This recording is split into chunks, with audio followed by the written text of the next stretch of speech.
उत्तर प्रदेश की योगी आदित्यनाथ सरकार ने ताबड़तोड़ कार्रवाइयां कर बाहुबलियों की कमर तोड़ दी है। अकेले मुख्तार अंसारी पर बीते साल अगस्त से लेकर अब तक कई कार्रवाई की जा चुकी हैं। लखनऊ के पौष इलाके की आलीशान इमारत से लेकर मुख्तार की पहचान बन चुके होटल तक सब जमींदोज कर दिए गए। ऐसी कई बड़ी कार्रवाइयां की गई कि बाहुबली का आर्थिक साम्राज्य चरमरा गया। इससे अंसारी परिवार के राजनीतिक रसूख को भी काफी नुकसान पहुंचा है। नमस्कार दोस्तों, के न्यूज की खास पेशकश मुख्तार का ढहता मयार में आपका स्वागत है। मैं हूं प्रबुद्ध चौहान।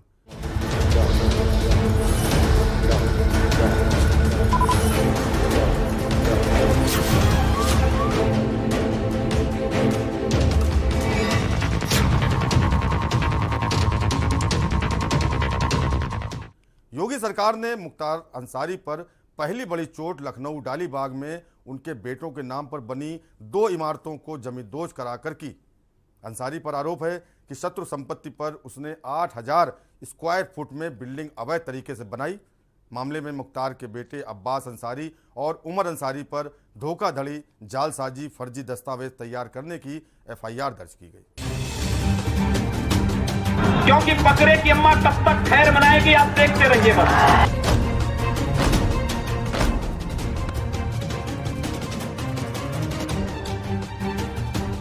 माफिया मुख्तार अंसारी के पैतृक जिले गाजीपुर के महुआ बाग में आलीशान गजल होटल को भी निर्माण में अनियमितता और उसकी जमीन की खरीद फरोख्त में धांधली के आरोप के बाद बीते साल 1 नवंबर को ढा दिया गया था। इस मामले में मुख्तार अंसारी की पत्नी अफशा अंसारी व दोनों बेटों समेत 12 लोगों के खिलाफ FIR भी दर्ज है। 9 नवंबर को गाजीपुर के रजदेपुर में मुख्तार के एक शॉपिंग प्लाजा व कोचिंग संस्थान की बिल्डिंग समेत संपत्ति कुर्क की गई। इसकी कीमत 1,38,37,000 के करीब आकी गई। 11 नवंबर 2020 को 22 करोड़ 17 लाख रुपए की संपत्ति कुर्क की गई। इसमें FCI गोदाम और उससे संबंधित रकबा की कुल 8 जमीनें शामिल थीं। ये संपत्ति मेसर्स विकास कंस्ट्रक्शन के नाम पर थी, जिसमें मुख्तार की पत्नी और उसके 2 सालों अनवर शहजाद व शर्जील रजा समेत अन्य लोगों के नाम थे। पत्नी और दोनों सालों के खिलाफ गैर जमानती वारंट जारी होने के बाद ये कार्रवाई की गई थी। पुलिस के मुताबिक ये लोग IS 191 गैंग के सदस्य हैं।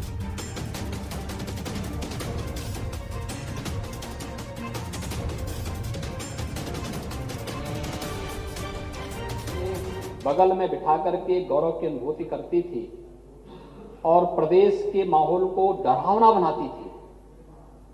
मुझे लगता वही चित्र उन बच्चों, 2.5 साल के बच्चे के मन में होगा जो टोपी पहन करके कहता है, अरे साहब मम्मी गुंडा, इस प्रकार के शब्दों का इस्तेमाल करता है।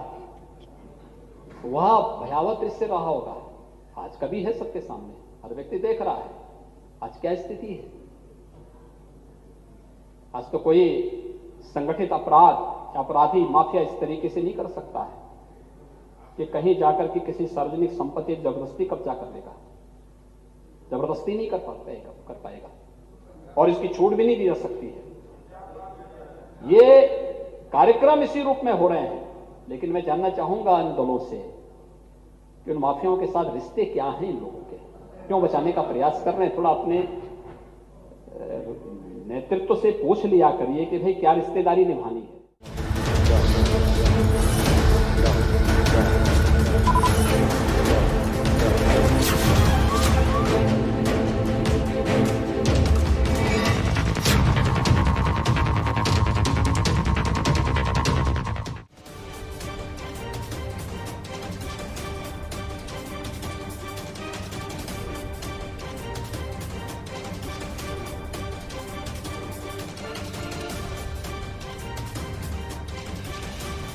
मुख्तार अंसारी के बाहुबल को योगी सरकार कमजोर कर चुकी है। सरकार के द्वारा ताबड़तोड़ कार्रवाइयों से माफिया का साम्राज्य पूरी तरह से ढह गया है। अब तक मुख्तार अंसारी और उसके गैंग की 192 करोड़ रुपए से ज्यादा की संपत्ति और 41 करोड़ रुपए अवैध सालाना इनकम बंद कराई जा चुकी है। मुख्तार अंसारी परिवार और उससे जुड़े लोगों के 75 शस्त्र लाइसेंस निरस्त कर जमा करा लिए गए हैं। सरकार है और योगी जी से हमें कोई बहुत वो नहीं है। हम समझते हैं कि इनको 6 महीना वक्त होना देना चाहिए, लेकिन जिस स्पीड से प्रदेश का माहौल खराब हो रहा है और अलग अलग तरीके से अपराध बढ़ रहे हैं, जो गौरक्षक हैं वो अपने आप खुद फैसला ले रहे हैं, इतनी ज़्यादा हत्याएं हो रही हैं, बलात्कार हो रहे हैं, सामूहिक बलात्कार हो रहे हैं, मासूम बच्चियों के साथ बलात्कार हो रहे हैं, तो ज़रूर पहले से इजाफा हुआ है। और हम ही नहीं, पूरे उत्तर प्रदेश की जनता ने ये आस लगाई थी कि जब नई सरकार बनेगी तो अपराध पर नियंत्रण होगा। और आप देख लो, आप खुद ही देख लें, आप तो सिर्फ एबीपी न्यूज़ वाले हो, आप सिर्फ पॉजिटिव न्यूज़ बीजेपी के पक्ष में दिखाते हो। हाल ही में योगी सरकार की कोशिशें रंग लाई हैं। करीब 26 महीने बाद मऊ से बसपा विधायक बाहुबली मुख्तार अंसारी को पंजाब की रोपड़ जेल से आखिरकार यूपी की बांदा जेल शिफ्ट कर दिया गया था। हालांकि पिछले 15 साल से जेल में बंद मुख्तार अंसारी पहले यूपी की बांदा जेल में ही रह रहा है, पर इस बार की कैद जरा बदली सी रही। ये बात तो तय थी कि बाहर उसके गैंग और साम्राज्य की पुलिस ने कमर तोड़ दी है, तो योगी सरकार की टेढ़ी नजरों से साफ अंदाजा लगाया जा सकता है कि अंदर भी उसका वो रंग नहीं रहेगा जो पिछली सरकारों में रहता था। देश के अंदर अपराधियों और माफियाओं के लिए कोई जगह नहीं, कोई जगह नहीं होगी। कानून अपने तरीके से इनसे निपटने का काम भी करेगा। अगर किसी ने किसी गरीब, किसी मजबूर, किसी नागरिक, किसी किसान और किसी व्यापारी का अपहरण या उससे जबरन चौध वसूलने का प्रयास किया, फिर तय कर लें कि उनको कहां रहना है। उत्तर प्रदेश में हम लोग इसकी कोई छूट नहीं दे सकते, किसी भी स्थिति में नहीं देंगे। उत्तर प्रदेश के अंदर ये चीजें नहीं हो पाएंगी। बांदा जेल में तन्हाई की कोठरी में रखे गए मुख्तार अंसारी को इस बात का बखूबी अंदाजा था। यही वजह थी कि अंसारी यूपी नहीं आना चाह रहा था, या यूं कहें कि उसे यूपी आने में डर लग रहा था। अपने केस को दिल्ली शिफ्ट करने के लिए सुप्रीम कोर्ट का दरवाजा तक खटखटाया था, हालांकि वहां उसकी ये मांग खारिज हो गई।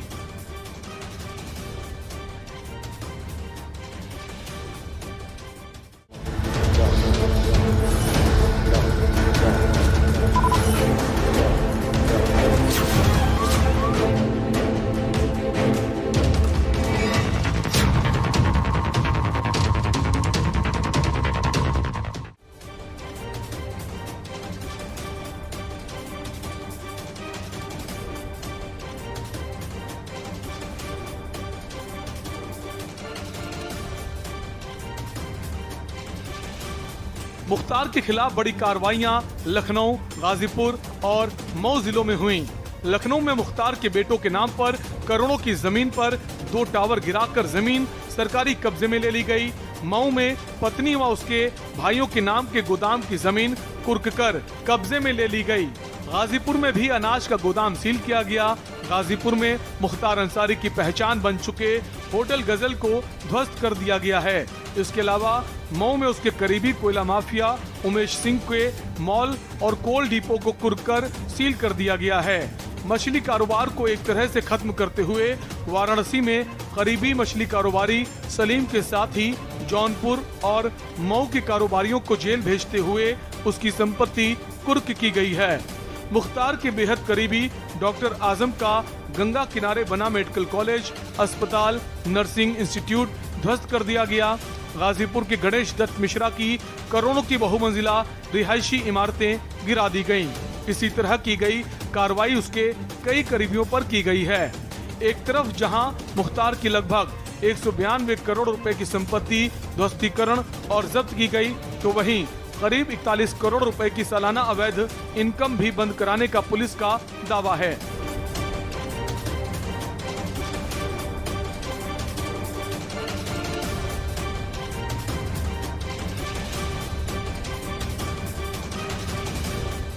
और यहां रुकेंगे छोटे ब्रेक के लिए।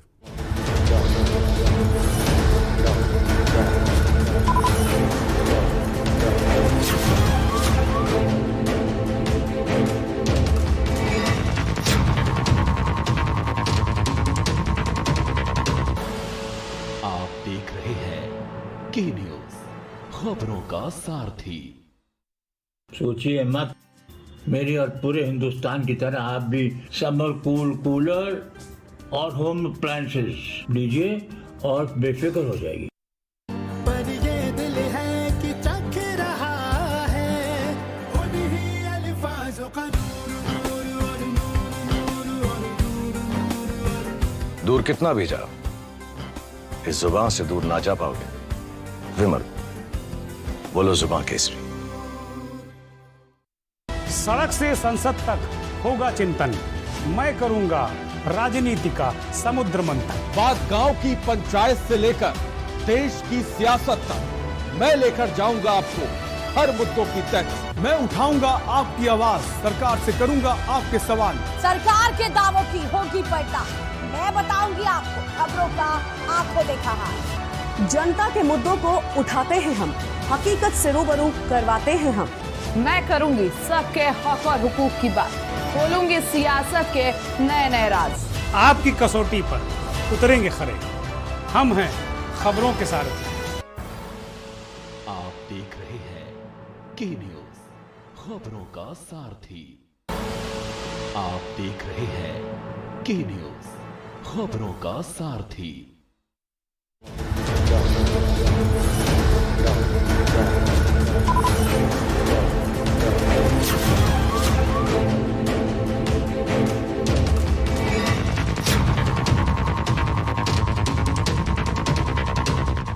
मुख्तार अंसारी के सिर्फ गैंग और आर्थिक साम्राज्य की ही कमर नहीं तोड़ी, बल्कि परिवार पर भी मुकदमे हुए।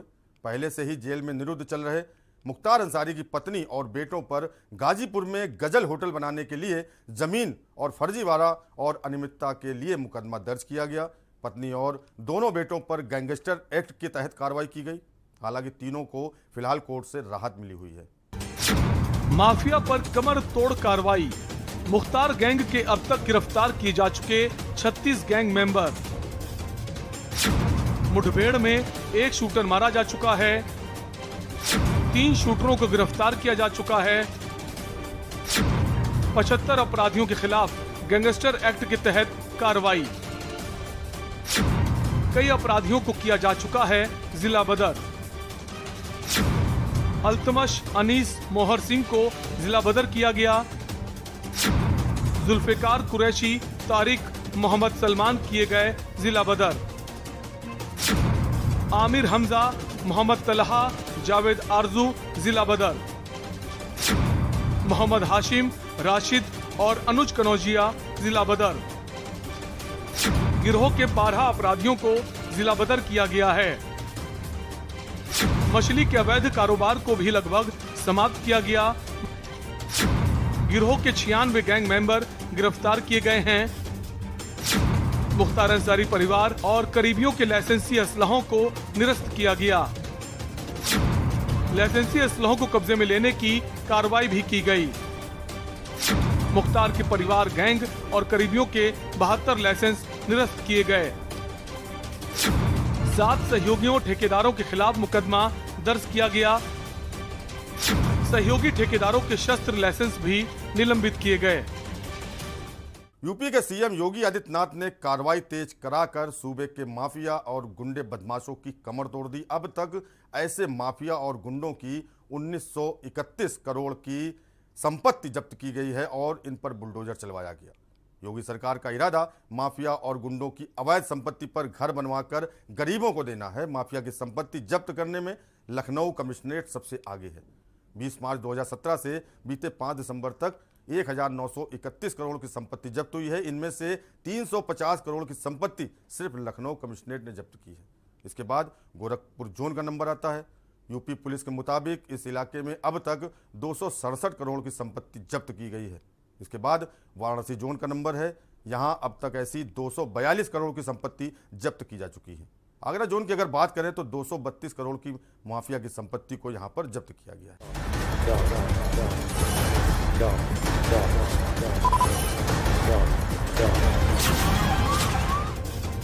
योगी सरकार के कार्यकाल में गैंगस्टर एक्ट के 14,982 मामले दर्ज हुए हैं। इनमें सबसे ज्यादा 1,892 मामले वाराणसी जोन में दर्ज किए गए हैं। रहा है, बिल्कुल गलत काम हो रहा है और अभी तक कुछ समझ ही नहीं पाए हैं। और उत्तर प्रदेश बहुत बड़ा सूबा है और जिस तरह से काम हो रहा है इस तरह से काम नहीं चलेगा। लखनऊ में गैंगस्टर एक्ट के 356 मामले दर्ज कर 1118 गुंडों और माफियाओं को जेल भेजा गया है। सबसे अहम कार्रवाई लखनऊ में कैरियर डेंटल कॉलेज के मालिक और माफिया मुख्तार अंसारी पर हुई है। 8 आरोपियों पर रासुका लगाई गई है। 25,000 रुपए के 244, 25 से 50,000 के 36 और 50,000 से ज्यादा के 7 इनामी अपराधियों को गिरफ्तार कर जेल में ठूंसा जा चुका है। पूरे यूपी में माफिया और गुंडा तत्वों की बात करें तो योगी सरकार के दौर में अब तक 685 अपराधियों पर रासुका लगाई गई है। बरेली जोन में सबसे ज्यादा 165 गुंडों पर रासुका लगी है, जबकि गोरखपुर जोन में 123, मेरठ जोन में 94, आगरा में 48, प्रयागराज में 39, कानपुर में 56 और वाराणसी जोन में 49 गुंडों और माफियाओं पर रासुका की कार्रवाई की गई है। योगी सरकार के ठोकने की नीति का नतीजा है कि पूरे सूबे में बड़े अपराधियों को पुलिस ने मुठभेड़ में या तो मार गिराया है या फिर गिरफ्तार किया है। कि उत्तर प्रदेश का गुनाहगार पंजाब में क्यों शरण पाया हुआ है, वो उसको लीजिए एक बार।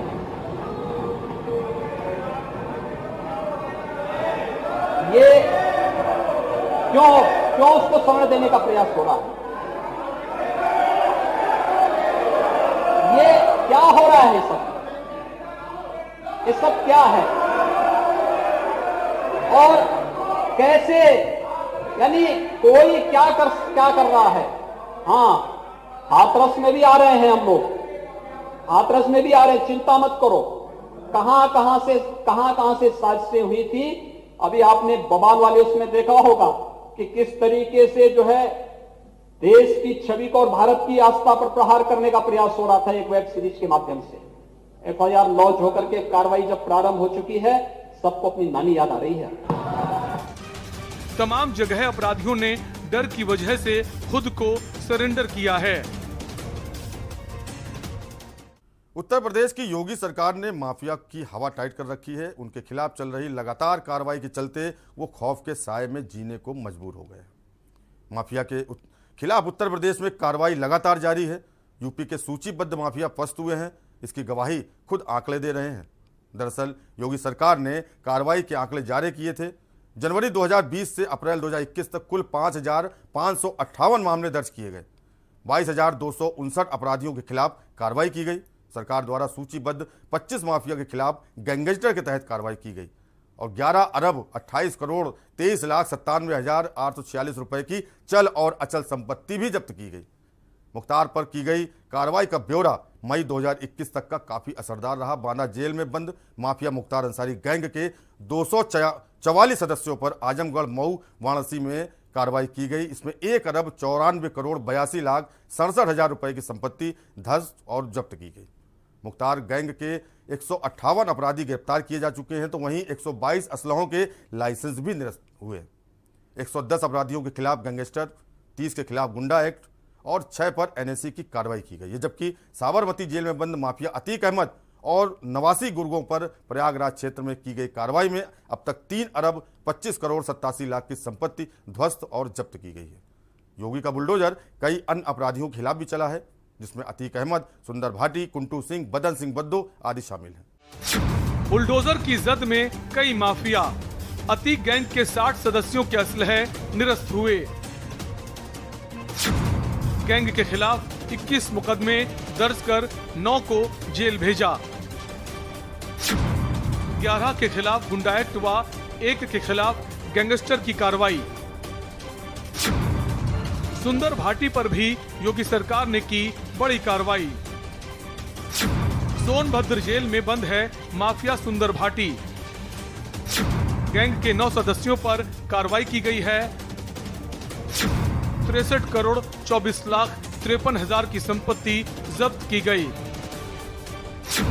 गैंग के 4 शस्त्र लाइसेंस निरस्त, 3 को जेल भेजा गया। 2 के खिलाफ गैंगस्टर की कार्रवाई की गई। कुंटू सिंह पर भी चला योगी का बुलडोजर। बलिया जेल में बंद है माफिया कुंटू सिंह। कुंटू गैंग के 43 सदस्यों के खिलाफ हुई कार्रवाई। 20 मुकदमे दर्ज कर 43 की गिरफ्तारी की गई है। कुंटू गैंग के 4 सदस्यों के खिलाफ गुंडा एक्ट की कार्रवाई। 24 के खिलाफ गैंगस्टर एक्ट की कार्रवाई की गई। कुंटू सिंह गैंग के 17 करोड़ 91,96,000 की संपत्ति जब्त। विभिन्न 515 अपराधी गैंग सदस्यों के खिलाफ 203 मुकदमे। 240 से अधिक अपराधियों की गिरफ्तारी। 67 के खिलाफ गुंडा एक्ट। 148 के खिलाफ गैंगस्टर एक्ट। 6 के खिलाफ रासुका की कार्रवाई। सूचीबद्ध माफियाओं में संजीव उर्फ जीवा को आजीवन कारावास। ओम प्रकाश उर्फ बबलू श्रीवास्तव लखनऊ को आजीवन कारावास। सुंदर भाटी सिंहराज भाटी नोएडा को आजीवन कारावास। और यहां वक्त हो चला है एक छोटे ब्रेक का।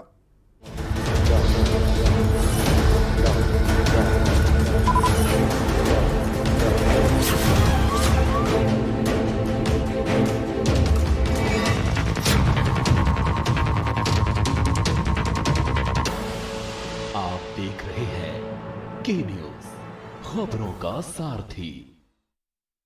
गोल्डी हिंग का तड़का लगे तो सभी दबा के खाते हैं। गोल्डी हिंग कण कण में जान। खुदी को आजमाया है तो ये अंदाज आया है। खुदी को आजमाया है तो ये अंदाज आया है। तुम में भी मैं हूं शुद्ध प्लस पान मसाला। सड़क से संसद तक होगा चिंतन, मैं करूंगा राजनीति का समुद्र मंथन। बात गांव की पंचायत से लेकर देश की सियासत तक मैं लेकर जाऊंगा आपको हर मुद्दों की तह। मैं उठाऊंगा आपकी आवाज, सरकार से करूंगा आपके सवाल। सरकार के दावों की होगी पलटा, मैं बताऊंगी आपको खबरों का आंखों देखा हाल। जनता के मुद्दों को उठाते हैं हम, हकीकत से रूबरू करवाते हैं हम। मैं करूंगी सबके हक और हुकूक की बात, खोलूंगी सियासत के नए नए राज। आपकी कसौटी पर उतरेंगे खरे, हम हैं खबरों के सारे। आप देख रहे हैं के न्यूज खबरों का सारथी। आप देख रहे हैं के न्यूज खबरों का सारथी।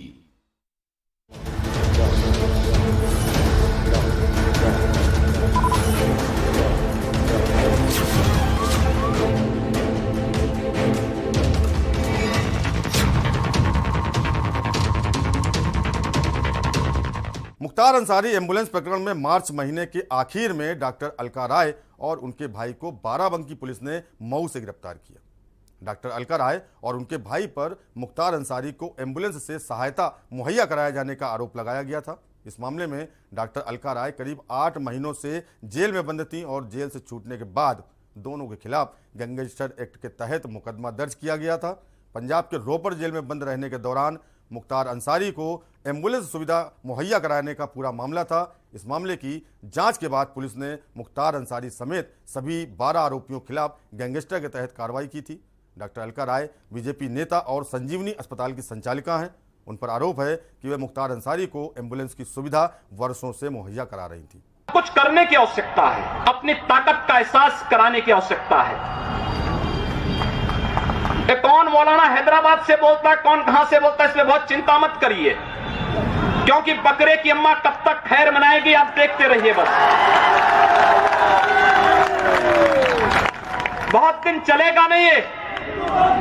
उन सबको मालूम है कि आने वाला समय और आने वाला दिशा क्या होने जा रही है। महीने से ज्यादा वक्त से वहां हूं। मैंने ये मांग भी नहीं की थी कि मुझे गाजीपुर जेल में रख दिया जाए। वहां से मुझे मेरा ट्रांसफर हुआ था गाजीपुर से, और मुझे तो फुटबॉल की तरह हर जेलों में फेंका गया है। मैं झांसी रहा, कानपुर रहा, अलग अलग जेलों में बांदा भेज दिया है, आगरा भेज दिया है, अब भेज दिया सीतापुर। वो जहां चाहते हैं भेजते हैं। हम किसी न किसी चारदीवारी के अंदर ही हैं। हमें कहीं भी चारदीवारी में ही रखेंगे। मेरे मौलिक अधिकारों का कोई हनन नहीं। पंजाब के मोहाली कोर्ट में पेशी के दौरान मुख्तार अंसारी को जिस एम्बुलेंस से कोर्ट ले जाया गया था, इसका फर्जी पंजीकरण बाराबंकी जिले में था। जांच के बाद इस मामले में नगर कोतवाली में केस दर्ज कराया गया था। इसी मामले में शहर कोतवाल ने मुख्तार अंसारी समेत इसके 13 साथियों पर गैंगस्टर की कार्रवाई करते हुए केस दर्ज कराया था। पंजाब प्रांत की रोपड़ जेल में बंद मुख्तार अंसारी को मार्च 2021 को मोहाली कोर्ट में पेश किया गया था। इस दौरान मुख्तार अंसारी को जिस एम्बुलेंस से कोर्ट ले जाया गया, उसका नंबर देखकर सभी चौंक पड़े थे। ये नंबर उत्तर प्रदेश के बाराबंकी जिले में दर्ज था। पड़ताल में पाया गया कि देवा रोड स्थित मोहल्ला में श्याम संजीवनी हॉस्पिटल के नाम पर यह एम्बुलेंस रजिस्टर्ड है। जांच में पाया गया है कि यह अस्पताल बताए गए पते पर ही नहीं। इसके बाद ARTO प्रशासन ने नगर कोतवाली में केस दर्ज कराया था। इस मामले से जुड़े करीब 1 दर्जन आरोपी जेल में हैं। स्पेशल डेस्क के न्यूज इंडिया।